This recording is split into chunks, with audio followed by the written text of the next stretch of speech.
Yes, your economics next topic. Actually, economy la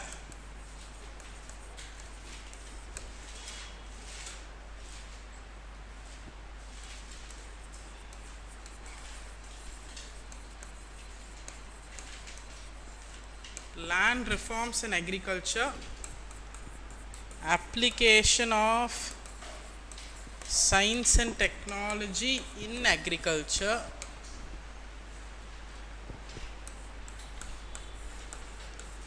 industrial growth.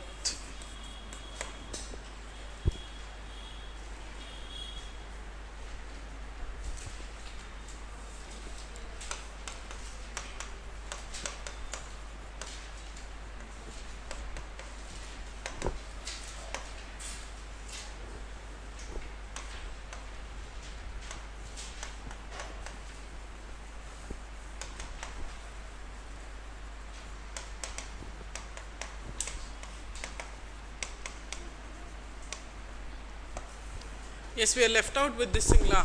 Land reforms in agriculture, application of science and technology in agriculture, industrial growth, RBI monetary policy, employment generation. இங்கே வந்து structure of Indian economy இருக்கும்.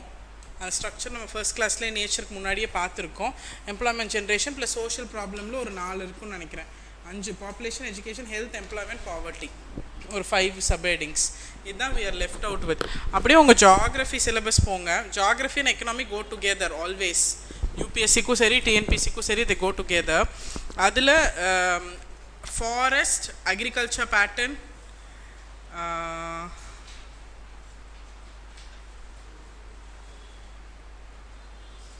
Industry இருக்கா எடுக்கணும். So இங்கே இருக்குல்ல இந்த ஜியாகிரஃபியில் இருக்கிற agriculture pattern and things related to geography, அதில் இருந்து இது வந்து எக்கனாமிக் பெர்ஸ்பெக்டிவ் மட்டும்தான். உங்களுக்கு புரியுதா நான் என்ன சொல்கிறேன்னு? அதில் அக்ரிகல்ச்சர் பேட்டர்ன், அங்கே சாயில்ஸ் இருக்கா, டிஃப்ரெண்ட் டைப்ஸ் ஆஃப் சாயில் அங்கே படிச்சிருப்பீங்க. Red soil, alluvial soil, laterite soil, black soil. அந்தந்த சாயிலில் என்னென்ன கல்டிவேட் பண்ணலாங்கும் போது அக்ரிகல்ச்சர் க்ரோத் அங்கே வந்துடும். அப்புறம் பேட்டர்ன், காரட் கிராப்ஸ், சயத் கிராப்ஸ், அதெல்லாம் படிக்கும் போது டிஃப்ரெண்ட் அக்ரிகல்ச்சர் பேட்டர்ன்ஸு, சீசன்ஸ், அதெல்லாம் மான்சூனோட related, south west, north west. So complete agriculture நீங்கள் படிக்கிறது ஜியாகிரஃபியில். அதில் இருக்கிற லேண்ட் ரிஃபார்ம்ஸ் அண்ட் அக்ரிகல்ச்சர் மட்டும்தான் இங்கே இருக்குது அக்ரிகல்ச்சரில். ப்ளஸ் அக்ரிகல்ச்சர் பேட்டர்ன் அங்கே, சயின்ஸ் அண்ட் டெக்னாலஜி என்ன யூஸ் பண்ணுறாங்க அங்கே மட்டும்தான் இங்கே. புரிஞ்சிருச்சா? ஸோ அக்ரிகல்ச்சர் எதில் கவர் ஆகும்? ஜியாகிரஃபியில் கவர் ஆகும். அக்ரிகல்ச்சரில் இருக்க லேண்ட் ரிஃபார்ம்ஸும் சயின்ஸ் அண்ட் டெக்னாலஜி மட்டும் இங்கே கவர் ஆகும். Okay. Industry geography sir set heel handle. கரெக்டாக இண்டஸ்ட்ரி ஹேண்டில் பண்ணுறேன். அது ஆல்ரெடி பண்ணியிருக்காரு. ஜூட் இண்டஸ்ட்ரி, பேப்பர் இண்டஸ்ட்ரிலாம் இருந்துச்சு நோட்ஸில். ஓகே. அந்த இண்டஸ்ட்ரி அங்கே வரும். அந்த இண்டஸ்ட்ரியில் இருக்க க்ரோத் எக்கனாமிக் எவ்வளோ கான்ட்ரிபியூட் பண்ணுதுங்கிறது இங்கே. Secondary industry, primary industry, tertiary industry, அந்த பெர்ஸ்பெக்டிவில் ஒரு இண்டஸ்ட்ரி எவ்வளோ கான்ட்ரிபியூட் பண்ணுது, ஜிடிபிக்கு செகண்டரி சோர்சஸ் எவ்வளோ ஜிவிஏவாக ஆட் ஆகுது, அப்படிங்கிறது தான் இங்கே இண்டஸ்ட்ரியல் க்ரோத். இங்கே வந்து நம்ம இண்டஸ்ட்ரீஸ் பற்றி டீட்டெயிலாக படிக்கணுமானா அது not required, because industrial growth தான் சிலபஸில் இருக்குது. கிளியரா? அக்ரிகல்ச்சர் பற்றி நம்ம எக்கனாமியில் படிக்குமானா படிக்க மாட்டோம். அதில் இருக்க லேண்ட் ரிஃபார்ம்ஸ் படிப்போம், science and technology as per syllabus படிப்போம். புரிஞ்சிருச்சுங்களா? ஸோ சார் இந்த 2 கிளாஸில் அக்ரிகல்ச்சர், இண்டஸ்ட்ரியை வாட் எவர் ஹீஸ் ஹேண்ட்லிங், அதுவும் நீங்கள் எக்கனாமிக்ஸ் படிக்கும் போது சேர்த்து படிச்சுக்கோங்க. ஓகே. இல்லை ஜியாகிரஃபியில் அக்ரிகல்ச்சர் படிக்கும் போது இதையும் சேர்த்து அங்கே படிங்க. ஒட்டுக்கா ரிவைஸ் பண்ணிட்டு போங்க. புரிஞ்சிருச்சா? எஸ். ஸோ நம்ம இப்போ என்ன ஸ்டார்ட் பண்ண போகிறோம்னா land reforms and agriculture. Land reforms and agriculture. Land reforms and agriculture.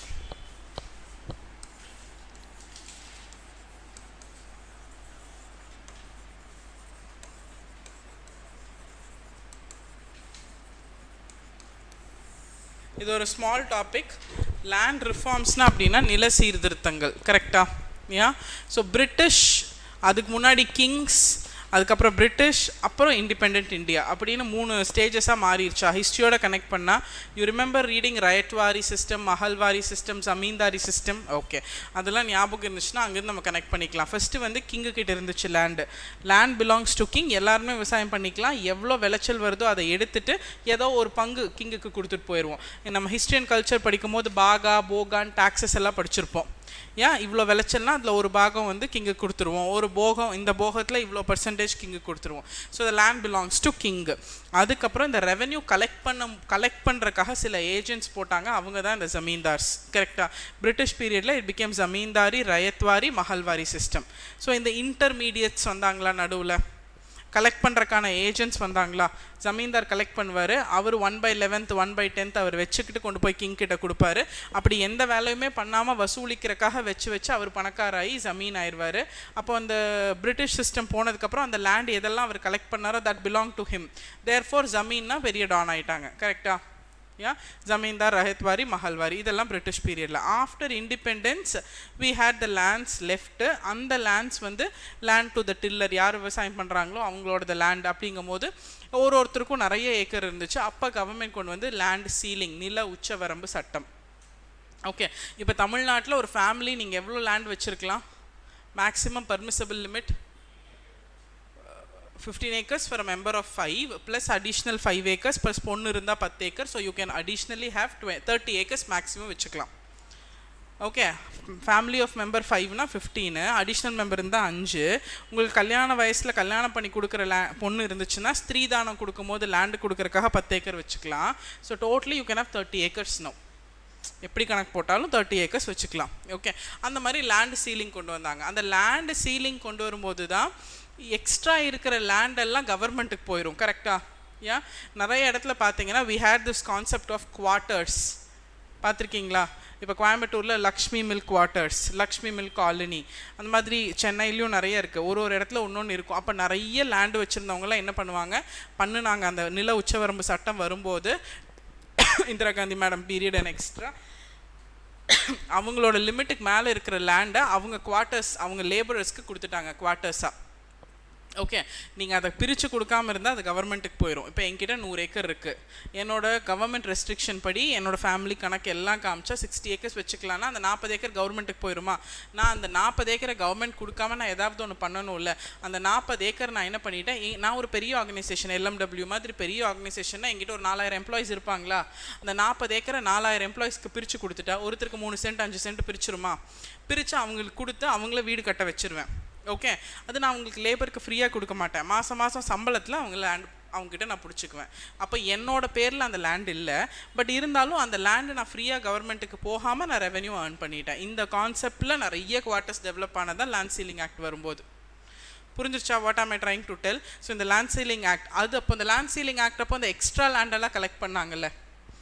Okay, லிமிட்டுக்கு மேலே இருக்கிற லேண்ட், அந்த லேண்டில் தான் this concept of giving to the poor வந்துச்சு. பூதான், கிராமதான் இயக்கம், லேண்டை பிரித்து கொடுக்கறது, வினோபா பாவே பீரியடில் வந்த பூதானோட அந்த அடுத்த அப்படியே ஒரு கண்டினியூவேஷன் தான் அதெல்லாம்.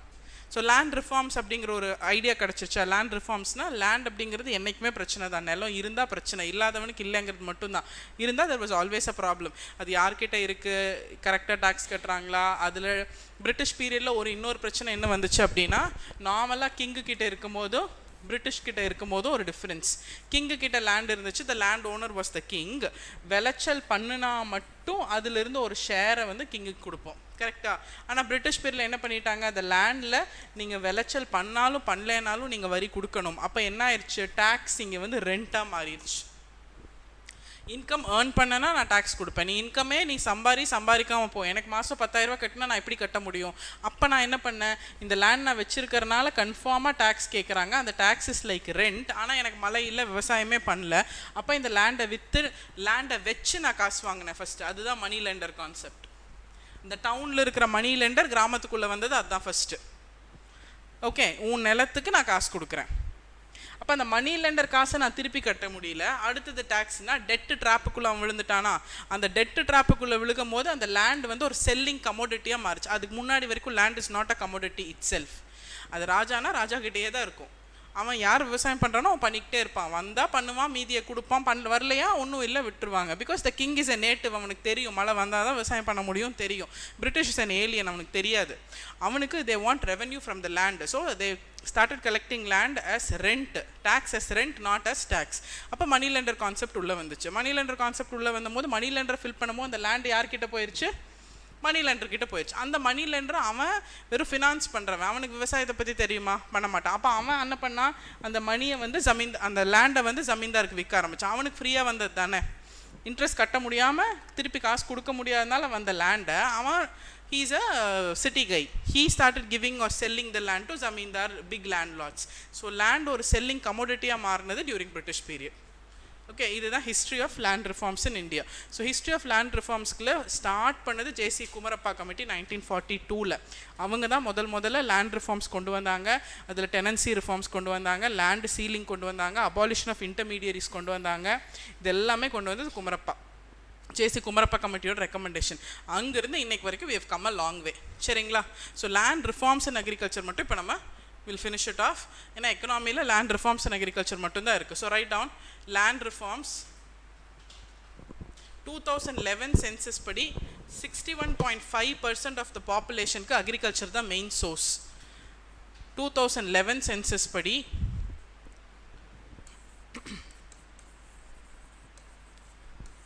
61.5% of the population based on agriculture as their main source.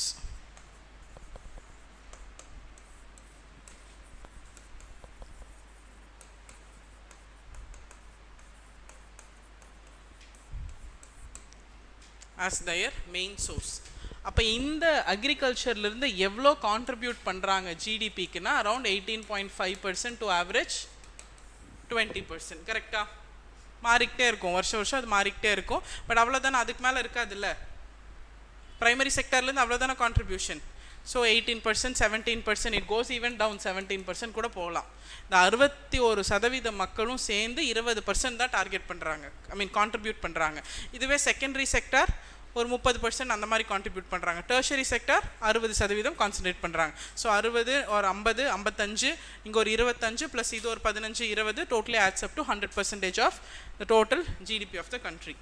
So land reforms அப்படின்னா என்னென்னா, லேண்ட் டிஸ்ட்ரிபியூஷனை ஈக்விட்டபிளாக, நில அப்படிங்கிறது வந்து சமமாக இருக்கணும் எல்லாத்துக்காக அப்படின்னு வந்தது தான் லேண்ட் ரிஃபார்ம்.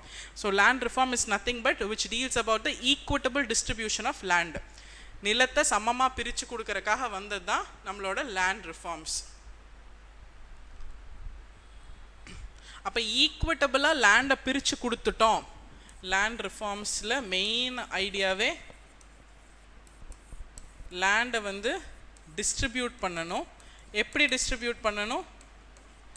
ஈக்விட்டபிளாக, எல்லாத்துக்கும் சமமாக. அப்போ இங்கே என்ன சால்வ் ஆகும்? What is the consequence? நிலத்தை வந்து சமமாக பிரித்து கொடுக்கறதுனால என்ன பலன்? இப்போ எல்லா லேண்டும் நீங்கள் வச்சுருக்கீங்க, என்கிட்ட லேண்டே இல்லை. கரெக்டாக, நான் ரொம்ப கஷ்டப்படுறேன், என்கிட்ட லேண்டே இல்லை. உங்ககிட்ட தேவைக்கு மேலே நிறைய இருக்குது. அப்போ லேண்டை சமமாக பிரித்து கொடுக்கும்போது அந்த தேவை, லேண்ட் இல்லாத தேவை இருக்கிறவங்களுக்கு லேண்டு வருமா? இப்போ எனக்கு ஒரு ஏக்கர் 2 ஏக்கர் வருமா? அப்போ நான் என்ன பண்ணுவேன்? I will become self sufficient. Yes, நான் எனக்கு தேவையான சப்சிஸ்டன்ஸ் ஃபார்மிங்குள்ளே இறங்கிடுவேனா? எனக்கு தேவையான நெல், எனக்கு தேவையான ஆடு மாடு வளர்த்துறது, கோழி வளர்த்துறது, அதை நான் பண்ண ஆரம்பிச்சிருவேனா? அப்போ வாட் ஆக்சுவலி ரெடியூசஸ் இந்த கண்ட்ரி? ஸோ லேண்ட் ரிஃபார்ம்ஸ் ஏன் கொண்டு வந்தோம்னா பாவர்ட்டி ரிடக்ஷன். இண்டிபெண்டன்ஸ் வாங்கும் போது நம்மக்கிட்ட பாவர்ட்டி இருந்துச்சா இல்லையானா தலைவிரிச்சு ஆடிச்சு. கரெக்டா? So poverty was it at speak. So யாருக்கிட்ட இல்லையோ, யாருக்கிட்ட டூ மச்சாக இருக்கோ, டூ மச் டு நன் அவங்களுக்கு பிரித்து கொடுத்து பாவர்ட்டி இந்த கண்ட்ரியை குறைக்கிறதுக்காக வந்தது தான் லேண்ட் ரிஃபார்ம்ஸ். வை அப்படின்னா land ownership had different dimensions. land ownership-ல நிறைய dimensions இருந்துச்சு. during the era of kings, அது முகல் கிங்ஸாக இருக்கட்டும், சோலா கிங்ஸா, சங்கம் ஏஜ் கிங்ஸா, அது என்ன கிங்ஸாக இருந்தாலும் the land ownership was with the kings. அப்புறம் ஆங்கிலேயர் காலத்தில் the land belonged to British, they had zamindari, mahalwari and ryotwari system. இதெல்லாம் ஹிஸ்ட்ரியில் படிப்போம்.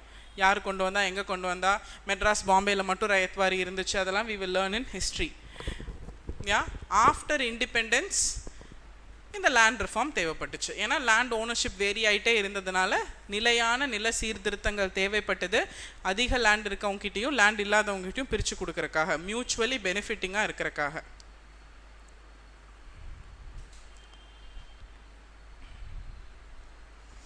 அப்போ need for land reform after independence அப்படின்னா suppressing land revenue policy of the British சொல்லாமா?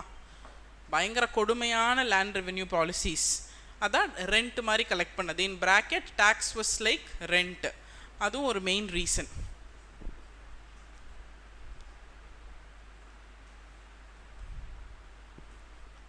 ஓகே, யா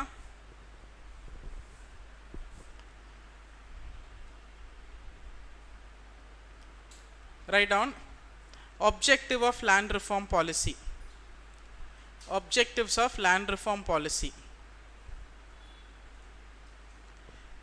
போஸ்ட் இண்டிபெண்டன்ஸ், சுதந்திரத்துக்கு பின்னாடி லேண்ட் ரிஃபார்ம் நில சீர்திருத்த திட்டங்களோட நோக்கம் என்ன, அதான் ஹெட்டிங்கு. அதுக்கப்புறம் போஸ்ட் இண்டிபெண்டன்ஸ், சுதந்திரத்துக்கு பின்னாடி there was a committee that was formed and that committee is called J.C. Kumarappa Committee.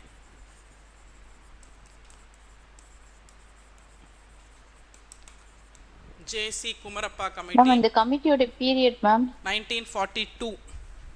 J.C. Kumarappa Committee was formed. அந்த கமிட்டி போஸ்ட் இண்டிபெண்டன்ஸுங்க, சுதந்திரத்துக்கு பின்னாடி லேண்ட் ரிஃபார்ம், லேண்ட் ப்ராப்ளம்ஸை பார்க்குறக்காகவே ஃபார்ம் பண்ண committee JC Kumarappa committee. 42. Post independence 52. Sorry, did I say 42? 42வா சொன்னேன்? Yes, ma'am.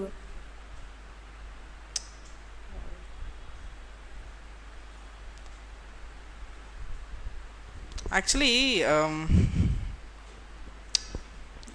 just mark important, I'll tell this.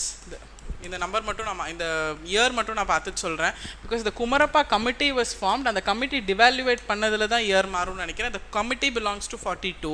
But after independence இந்த கமிட்டி இதுக்காக ஒர்க் பண்ணுச்சு. அந்த இயர் என்னன்னு மட்டும் நான் பார்த்துட்டு சொல்கிறேன். Okay, so JC Kumarappa committee சேர்மன்ஷிப்போட த ப்ராப்ளம் ஆஃப் லேண்ட் பார்க்குறக்காக தே கான்ஸ்டியூட்டட் தட் கமிட்டி. அந்த கமிட்டியோட 4 காம்பனன்ட் ரெக்கமெண்டேஷன், 4 ரெக்கமெண்ட் பண்ணாங்க அந்த கமிட்டி. அபாலிஷன் ஆஃப் இன்டர்மீடியரிஸ், நடுவில் இருக்கிறவங்கள அபாலிஷ் பண்ணும். Zamindar, less landlords, rent revenue collectors, அவங்க எல்லாமே. Abolition of intermediaries. அதுக்கப்புறம் டெனன்சி ரிஃபார்ம். டெனன்சி, டெனன்ட்னா இந்த லேண்டில் குடியிருக்கவங்களுக்கு வந்து தீர்த்திருத்தங்கள், டெனன்சி ரிஃபார்ம். அப்புறம் ஃபிக்ஸிங் லேண்ட் சீலிங். 3வது fixing land ceiling. Fixing land ceiling, abolition of intermediaries, tenancy reform, abolition of intermediaries, tenancy reform, fixing land ceiling. And 4வது point consolidation of land holding. Consolidation of land holding. First வந்து abolishment of intermediaries, இந்த நடுவில் இருக்கிற ஜமீன்தார் அவங்களெல்லாம் ஒழிக்கிறது. அதுதான் abolition of zamindari system, அந்த மாதிரி. நெக்ஸ்ட்டு வந்து டெனன்சி ரிஃபார்ம், குடியிருக்கிறவங்களுக்கான சீர்திருத்தங்கள், அந்த லேண்டில் யூஸ் பண்ணுறவங்களுக்கான சீர்திருத்தங்கள். 3வது நில உச்ச வரம்பு கொண்டு வரது, அது எவ்வளோ அப்படிங்கிறது, ஃபிக்ஸிங் லேண்ட் சீலிங். 4வது consolidation of land holding. Okay, next first வந்து அபாலிஷன் ஆஃப் இன்டர்மீடியட்ஸில் ஃபஸ்ட்டு பண்ணது abolishment of zamindari system. First என்ன பண்ணாங்க, abolition of zamindari system.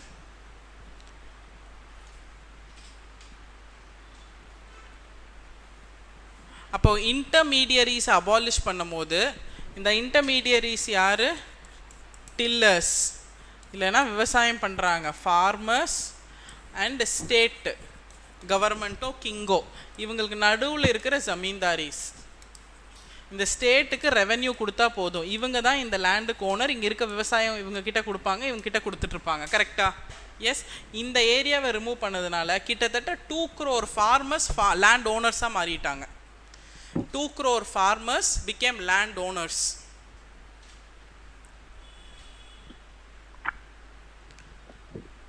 2 crore farmers become land owners. Okay, இன்னும் நல்லா பார்த்துக்கோங்க. இந்த ஜமீன்தாரி கிட்ட விவசாய நிலங்கள் இருக்கும். அந்த விவசாய நிலங்களில் விவசாயிகள் விவசாயம் பண்ணிகிட்டு இருப்பாங்க.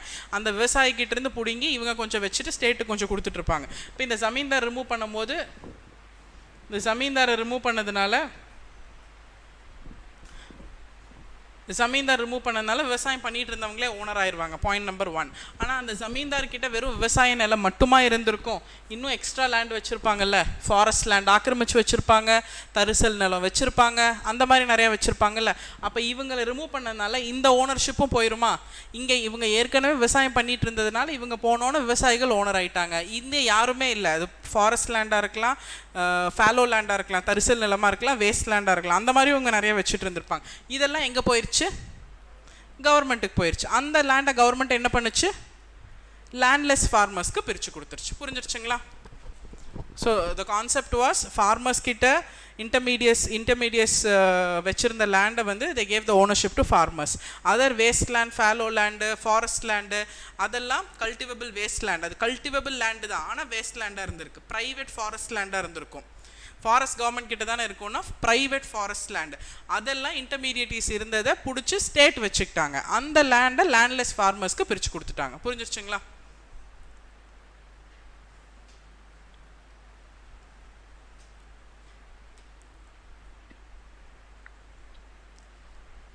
யா. ஸோ ஃபஸ்ட்டு வந்து abolishment of intermediaries.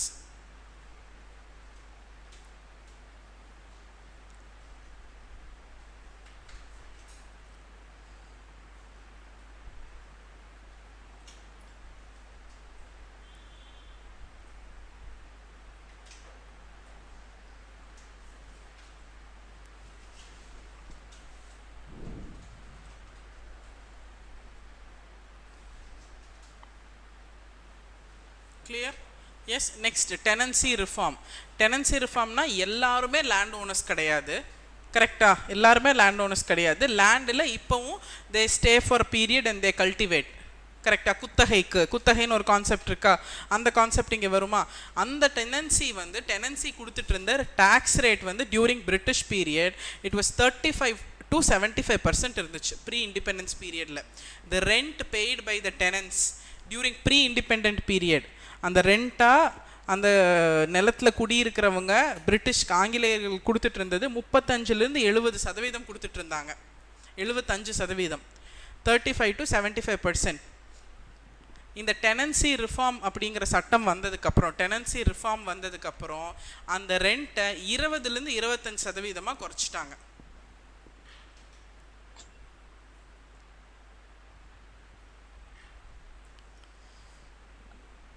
S. Okay. அப்போது இன்டர்மீடியட்ஸ் அபாலிஷ் பண்ணதுனால நேராக ஓனர்ஸ் ஆனாங்க நிறைய பேர். ஓனர்ஸ் ஆகாமல் டெனண்ட்டாகவே இருந்துகிட்டு இருந்தவங்க, அவங்களுக்கு ஒரு நல்ல சேஞ்ச் வந்துச்சு. கொடுக்க வேண்டிய ரெண்ட்டை குறைச்சோம். 3வது land ceiling, fixation of land ceiling. 3rd major category அதுதான். அப்போ லீகலாக இவ்வளோ தான் மேக்ஸிமம் சைஸ் நீங்கள் வச்சுருக்கணுங்கிறத சொல்லிட்டாங்க. இங்கிருந்து கண்ணு கெட்டின தூரம் வரைக்கும் எங்கள் தாத்தா அந்த கதையெல்லாம் போய் ஃபிக்ஸ் பண்ணிட்டாங்க, லீகலாக ஃபிக்ஸ் பண்ணிட்டாங்க. இவ்வளோ தான் வச்சுருக்கணும். Legal fixation of the maximum size of land.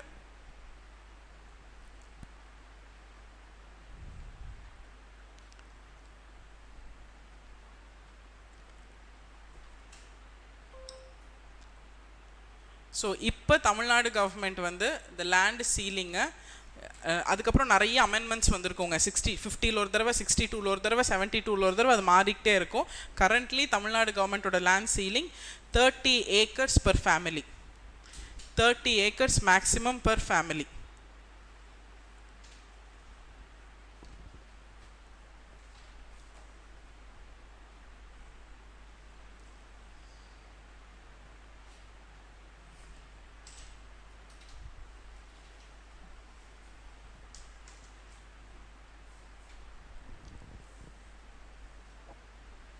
Okay, clear?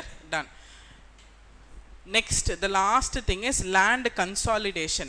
Land consolidation அப்படின்னா it is nothing but few lands இருக்கும், எக்ஸ்சேஞ்ச் பண்ணி அதை கன்சாலிடேட் பண்ணுறது. இப்போ எனக்கு ஒரு ரெண்டு வயல் மட்டும் இருக்கும், ஃபைன். ரெண்டு வயல் எங்கே இருக்கும்? 2 வயல்னால் ஒரு வயல் 25 சென்ட்டுன்னா எனக்கு 50 சென்ட் தான் லேண்ட் இருக்கும். I'm a farmer. ஆனால் ஒரு பெரிய பீஸ் ஆஃப் லேண்டு இப்படி வயலாக இருக்கும், இதெல்லாம் கல்டிவேட் பண்ணிகிட்டு இருப்பாங்க. நான் இந்த 2 வயல் எனக்கு சொந்தமாக இருக்கும். அங்கே அன்கல்டிவேபிளாக இருக்கும்போது இருக்கிறதுனால யாருக்காவது யூஸ் இருக்கா? இந்த மாதிரி அன்கல்டிவேபிளாக அங்கங்கே ஃப்ராக்மெண்டடாக இருக்குமா? ஃப்ராக்மெண்ட்னா பீஸாக இருக்குமா? இப்போ என்ன பண்ணிட்டாங்க, ஈதர் பர்ச்சேஸாவோ எக்ஸ்சேஞ்ச் ஆஃப் லேண்டாவோ இந்த ஃப்ராக்மெண்டல் லேண்ட்லாம் கன்சாலிடேட் பண்ண ஆரம்பிச்சிட்டாங்க. ஓகே, இப்போ இங்கே ஒரு ஏரியா இருக்குது, இது வந்து விவசாயம் பண்ணிகிட்டு இருக்காங்க. இங்கே இருக்கிற 2 வயலுக்கு பதிலாக இந்த 2 வயலை கொடுத்துட்டு இதை வந்து ஃப்ராக்மெண்டட் லேண்டாக மாற்றிக்கிட்டா இங்கே இன்னும் சேர்த்து இது கவர்மெண்ட் ஏதாவது பண்ண முடியும்ல? வாட்டர் கொண்டு வந்தோ ஏதாவது பண்ண முடியல, கன்சாலிடேட் பண்ணால் கல்டிவேஷன் பண்ண முடியும்ல? ஸோ இதெல்லாம் யூஸ்வலாக நடக்கிறது தான் கிராமத்தில். பங்கு மாற்றிக்குவாங்க. ஏன்னா என்னோடய வயல் அங்கே இருக்கும், என்னோடய கிணறு அங்கே இருக்கும், என்னால் தண்ணி கொண்டு வர முடியாது. அப்போ என் கிணத்து பக்கத்தில் இருக்கிறவங்க அந்த இடத்த யூஸ் பண்ணிவிட்டு அவங்களோட இடத்த நான் என் வீட்டு பக்கத்தில் இருந்தால் யூஸ் பண்ணிக்குவேன். That happens usually. தெரியுமா தெரியாதா? அந்த ஃப்ராக்மெண்டட் பீசஸாக இருக்கிறத கவர்மெண்ட்டே கன்சாலிடேட் பண்ண ஆரம்பிச்சுது. அப்போ பண்ணும்போது ஏதாவது ஒரு வாட்டர் சோர்ஸ் கொண்டு போய் கல்டிவேபிள் ஏரியாவை இன்க்ரீஸ் பண்ண முடியும். அதுதான் 4வது, land consolidation.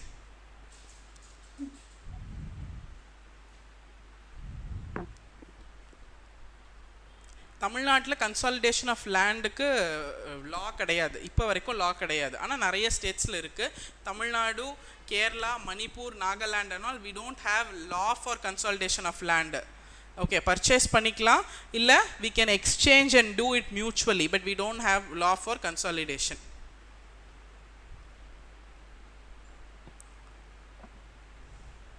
Ma'am once again repeat பண்ணுங்க மேம். என்னங்க? இப்ப சொன்ன பாயிண்ட் ஒரு முறை. Tamil Nadu, Kerala, Manipur, Nagaland etcetera do not have laws for consolidation of farmland.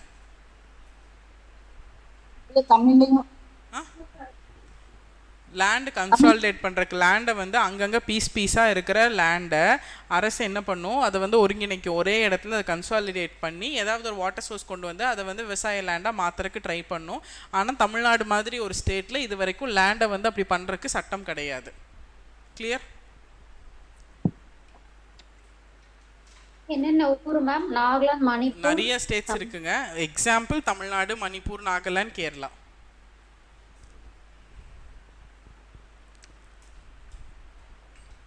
And 34th constitutional amendment act, 34வது அரசியலமைப்பு சட்ட திருத்தம்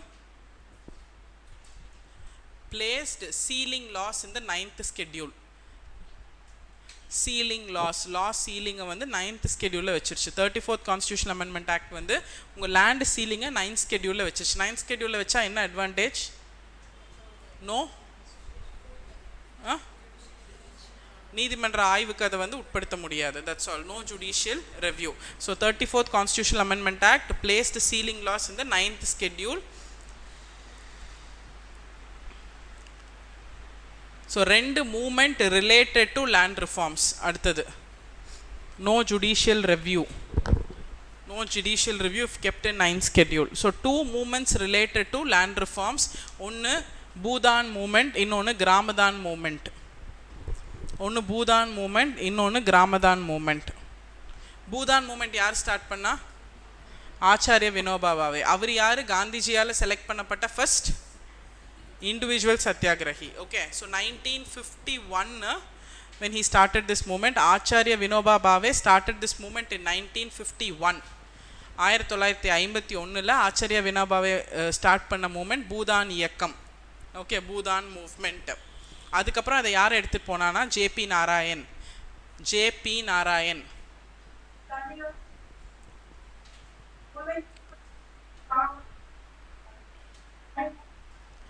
S, JP Narayan.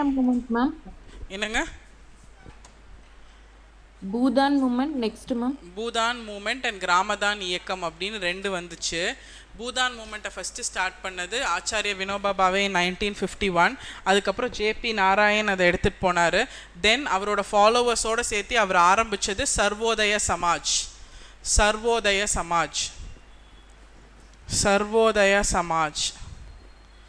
He started Sarvodaya Samaj அந்த சர்வோதய சமாஜ் மூலயமா ஒரு பாத யாத்திரை போனாங்க. அந்த பாத யாத்திரையில் போய் நிறைய லேண்ட் இருக்கவங்கள கன்வின்ஸ் பண்ணாங்க, உங்ககிட்ட இவ்வளோ நிலம் இருக்குல்ல, நிலம் இல்லாத ஏழை மக்களுக்கு உங்ககிட்ட இருக்கிற லேண்டில் 1/6 பங்கு கொடுத்துருங்க அப்படின்னு. 1/6 to be given to poor லேண்ட்லெஸ்ஸுக்கு. அண்ட் இந்த மூமெண்ட் ஸ்டார்ட் ஆனது தெலுங்கானாவில். Okay, Bhudan movement started by Acharya Vinoba Bhave 1951 then taken forward by JP Narayan. Along with the followers, they started Sarvodaya Samaj. அந்த சமாஜ் மூலமாக பாத யாத்திரை போய் லேண்ட் இருக்கிறவங்கள பார்த்து கன்வின்ஸ் பண்ணி உங்ககிட்ட இருக்க லேண்டில் 1/6 பங்கு வந்து லேண்ட்லெஸ்க்கு கொடுத்துருங்க அப்படின்னு சொன்னாங்க. அண்ட் இந்த மூமெண்ட் எங்கே ஸ்டார்ட் ஆச்சு? தெலுங்கானாவில். ஓகே, அதில் என்ன பிரச்சனை அப்படின்னா, எங்கிட்ட ஒரு 60 ஏக்கரா இருக்குது, 1/6 வந்து என்னை வந்து கொடுக்க சொல்கிறாங்க. சரி, சீலிங்கும் இருக்குது. நான் ஆச்சாரியா வினோபாபாவோட க்ளோஸ் ஃப்ரெண்டு, ஜேபி நாராயணோட க்ளோஸ் ஃப்ரெண்டு, அவர் தானே ப்ளூ பிரிண்ட் போட்டவர். ஸோ நான் என்ன பண்ணுவேன், சரி வேறு வழியில் கொடுத்து தான் ஆகணும், நான் நிறைய இருக்குதுன்னு தெரியும். நான் ஒரு 10 ஏக்கரா கொடுக்க வேண்டிய கட்டாயம் வந்துருச்சா எனக்கு? நான் கொடுக்கும்போது எது கொடுப்பேன்? என் வீட்டுக்கு பக்கத்தில் இருக்கிற நல்லா தண்ணி இரிகேஷன் ஃபெசிலிட்டிஸ் இருக்கிற வருஷம் 10 லட்சம் ரூபா கொடுக்குற ஒரு லேண்டை கொடுப்பேனா? இல்லை, காட்டோரமாக ஒரு 10 ஏக்கரா மேன் அனிமல் கான்ஃப்ளிக்ட் இருக்குது, யானை இறங்குது பன்னி இறங்குதுன்னு விவசாயம் பண்ணாமல் ஒரு 10 ஏக்கரா வச்சுருப்பேன்ல, அதை தானே கொடுப்பேன். எஸ், அந்த 60 ஏக்கரால் கொடுக்க வேண்டிய கட்டாயம் வந்தால் LMW மாதிரி ஒரு பிரச்சனை என்னால் பண்ண முடியாது, என்கிட்ட அவ்வளோ லேபரர்ஸ் கிடையாது. ஸோ நான் அதை பண்ண முடியாது. சரி, கொடுக்க வேண்டிய கட்டாயத்தில் நான் கொடுக்கலான்னு முடிவு பண்ணும்போது நல்ல ஃபர்டைலாக இருக்கிற லேண்டு, எனக்கு நல்ல வருமானம் கொடுக்குற லேண்டை என் பையன் பொண்ணுக்காக நான் வச்சுப்பேனா? சரி, வேறு வழி இல்லை, கொடுத்து தான் ஆகணும். அப்படிங்கும் போது எது மிச்சம் மீதி இருக்கிறது? ஒன்றுக்காவாது பண்ணி வர லேண்டு, யானை வர லேண்டு, விவசாயம் பண்ண தகுதி இல்லாத லேண்டை தானே நான் கொடுப்பேன். ஸோ மோஸ்ட்லி அப்படியே இந்த மூமெண்ட் சக்ஸஸான்னு கேட்டாலும் it was not a very big success, because the land that was donated was mostly uncultivable. விவசாயம் பண்ண ஏற்காத லேண்டை தான் கொடுத்தாங்க. மக்கள் யாருன்னு தெரியும்ல, என்ன இயக்கம் வந்தாலும் மக்கள் தான். Next, Gramdan movement. Gramadan movement started in 1955. Gramadan movement started in 1955. அதில் அந்த கிராமதான் மூமெண்ட் என்னென்னா, all village land belongs to god. அவ்வளோதான் காந்திஜியோட மோட்டோ. எல்லா வில்லேஜ் லேண்டும் கடவுளுக்கு சொந்தமானது. ஆல் வில்லேஜ் லேண்ட், கிராமப்புற நிலங்கள் கடவுளுக்கு சொந்தமானது.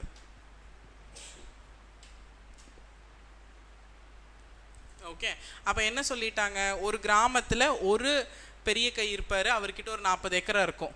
இன்னும் மற்றவங்கெல்லாம் அந்த காட்டுக்கு வேலைக்கு போயிட்டுருப்பாங்க. இப்போ இந்த கிராமதான் மூமெண்ட் மூலிமா என்ன சொல்லிட்டாங்க, அந்த கிராமத்தில் இருக்கிற அந்த லேண்டு, மொத்த லேண்டும் எல்லா கிராம மக்களுக்கும் பொதுவானதுன்னு சொல்லிட்டாங்க. ஓகே, அப்போ இந்த பிரித்து கொடுக்குற வேலையே இல்லை, மறுபடியும் கிங்கு மாதிரி நீங்கள் பாட்டுக்கு விவசாயம் பண்ணி சம்பாரிச்சிட்டு போகலான்னு. இது ஸ்டார்ட் பண்ணது ஒரிசாவில். கிராமதான் மூமெண்ட் ஸ்டார்டட் இன் ஒரிசா. இதெல்லாம் லேண்ட் ரிஃபார்ம்ஸ் அப்போ ஆரம்பித்த 2 முக்கியமான movements. Next, write down. அந்த கிராமதான் மூவ்மெண்ட்க்கு மட்டும் இயர் சொல்லுங்க ma'am. 1955 started in Orissa. Bhudan started in ma'am. Bhudan started in Telangana 1951. Write down.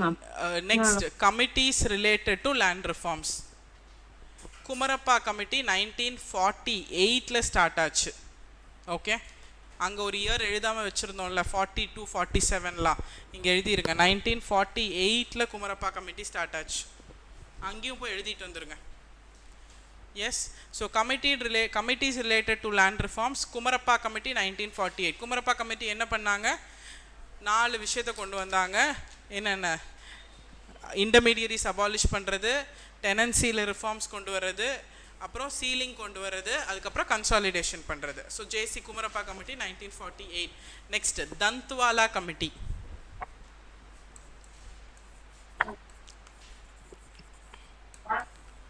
தந்த்வாலா committee. So Dantwala committee 1970. So இன்னும் ஸ்ட்ரிக்டாக லேண்ட் ரிஃபார்ம்ஸ் கொண்டு வரணும்னு இந்த கமிட்டி ரெக்கமெண்ட் பண்ணாங்க.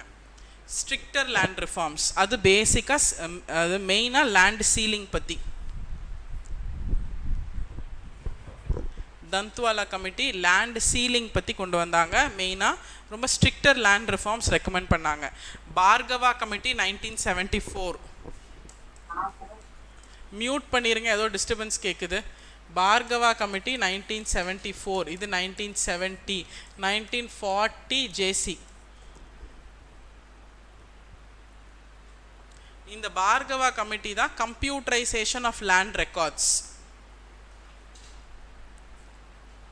Computerisation of land records, land frame ஒர்க்கை ஸ்ட்ரென்தன் பண்ணுங்க, அப்போ ஆயுசுக்கும் அது மாறாது. So computerization of land records. Next Hanumantharao committee.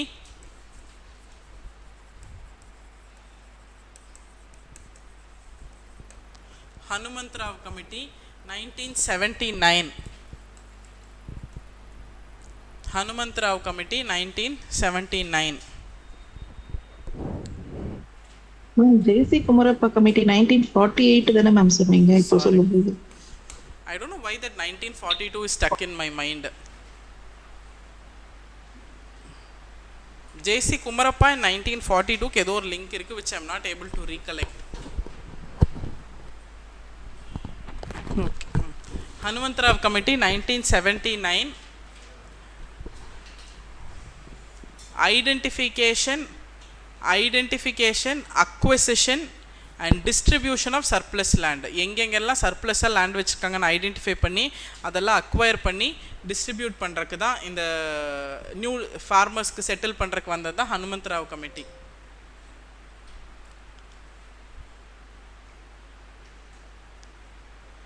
Next national commission on agriculture. National commission on agriculture chaired by M.S. Swaminathan. 1976 actually. Okay, National Commission on Agriculture chaired by M.S. Swaminathan. இதுவும் reforms தான், land ஓனர்ஷிப்பில் டெனன்சியில் reforms. Next Abhijit Sen committee. Abhijit Sen committee 2008. Abhijit Sen Committee 2008. Abhijit Sen Committee 2008.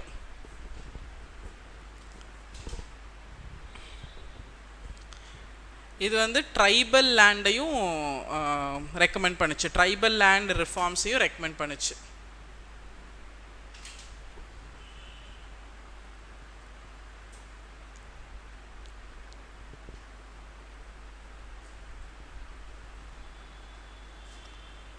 Okay, so committees கேட்குற chances இருக்குது, plus land ரிஃபார்மில் இருக்கிற concepts. So we'll stop land reforms and agriculture here. அதுக்கப்புறம் application of science and technology and industry, RBI monetary policy, அந்த employment generation. Clear? So will wind up for today. Schedule மட்டும் நல்லா ஞாபகம் வச்சுக்கோங்க. இன்றைக்கி சாயந்தரம் கிளாஸ் இருக்குது, நாளைக்கு காலைல கிளாஸ் இருக்குது, நாளைக்கு பகலில் கிளாஸ் இருக்குது, நாளைக்கு ஈவினிங் கிளாஸ் இருக்குது, சண்டே காலையில் கிளாஸ் இருக்குது, சண்டே ஈவினிங் கிளாஸ் இருக்குது. Okay ma'am, last point ma'am, tribal land. என்னங்க? Tribal land alienation. ட்ரைபல் லேண்டை தனிப்படுத்திடுங்க. ட்ரைபல் லேண்டில் ரிஃபார்ம்ஸ் கொண்டு வந்துருங்க, ஏலியனேட் பண்ணிடுங்க அப்படின்னு. 1942 Kumarappa committee has recommended the maximum size of lands for landholders. I think it started from 1942 and in the 1948 after independence they brought that four things. சரிங்களா? இந்த 1942 என்ன பண்ணாங்க அப்படி நீங்கள் சாட்டில் தீபிகா போட்டிருக்காங்க. there is something with 1942 which I forgot, but then 1948 தான் after independence வந்த JC committee reference.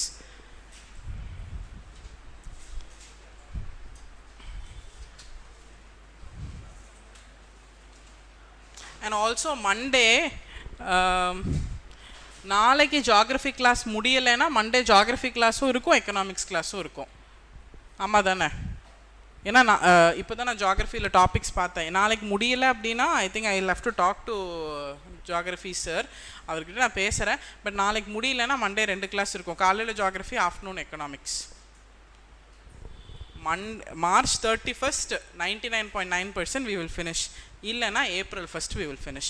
Monday முடித்தா April 1 லீவு, மண்டே முடிக்கலைன்னா April 1 கிளாஸு, மண்டே டியூஸ்டே முடித்தாலும் Wednesday we will start next topic. Okay? Fine.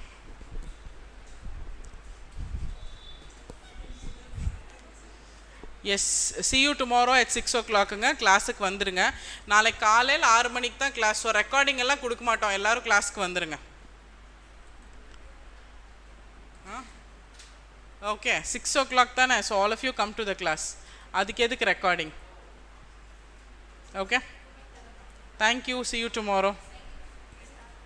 Ma'am எக்கனாமியில் test இன்னைக்கு வருங்களா ma'am? Check and டெட்யூனோங்க. Okay ma'am, thank you ma'am. Ma'am ஐயோ somebody said something and I cut the call.